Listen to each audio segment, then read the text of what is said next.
My name is Nick, and this is my story. Me and my wife, Katie, we were living in South Florida for 3 years previously and struggled to find a church to call home. It presented a lot of challenges because one way or another, I think you're going to find a community. Whether it be in a church or somewhere else, you're going to find a community. And I found a community, but it wasn't the best one for me and my faith. My job called one day and said, "Hey, congratulations, you've been promoted. We're sending you back to North Carolina, where we had both lived for 20 years previously, and where both of our families were."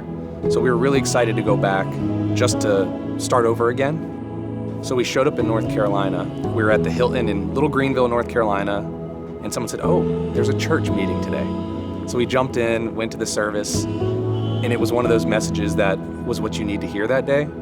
And I said, okay, we know once we're here, once we're moved in, this is going to be a church for us. We really dove in. We started serving at that church, got involved, and that was our community in that town. 14 months into living there, my job calls again and says, "Hey, congrats, you've been promoted. You're moving back to South Florida." A lot of people hear you're getting promoted and they're really excited about that, you know? It's exciting, you're gonna get a raise, you get new responsibilities, whatever. All we heard was, you're leaving the community you just found, the community you just built. So we came back, and so we visited a couple churches in the area, one of them being Journey. When we got to Journey, I had never led a group. I had been in 2 small groups, one years ago in North Carolina, and then the most recent one, the couples group that Katie and I joined. But I had never even thought about leading one at that point. There was a Cash in the lobby one day as I'm standing there. He says, "Hey, I don't know you. Do you have a men's group?" And I said, "No, I don't know you either. Why would you ask me that?" And he said, "Because I've got a table I'm leading. I want you to join." So he brought me in, and I brought my friend who had just moved down with me to South Florida with my company, and we joined a group of strangers. And it was very quick, 5-6 weeks in, there were no strangers left. You know, we met people that were like us, people that were very different than us, but they were family.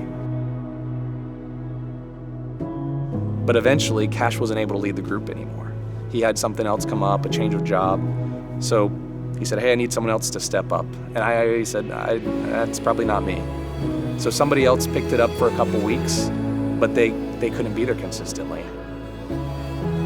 The one thing that God kept saying to me is, if you have found the value and the family that you wanted from this group, how can you keep somebody else from experiencing that by saying, "No, you're not gonna leave"? So I said, "All right, let's do it." I found a study, not having any idea what to do, and brought people through a study of the book of James. And it was amazing. People got so much from it, and I realized I didn't have to do that much. I just had to start it. I was the match, but I didn't have to provide the fuel for the fire. God was going to take care of it.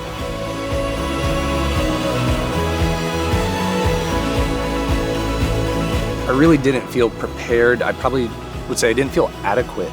I didn't feel qualified to lead men in their faith. And that's when I started to hear that phrase, you know, that God doesn't call the equipped, but he equips the called.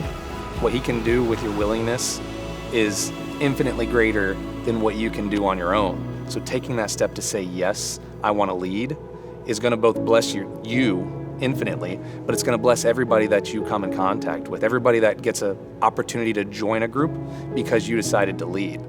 The only way everybody's going to have a place, the only way everybody's going to be able to find that family is if more people step out in faith and lead a group. And as men, we're called to do just that.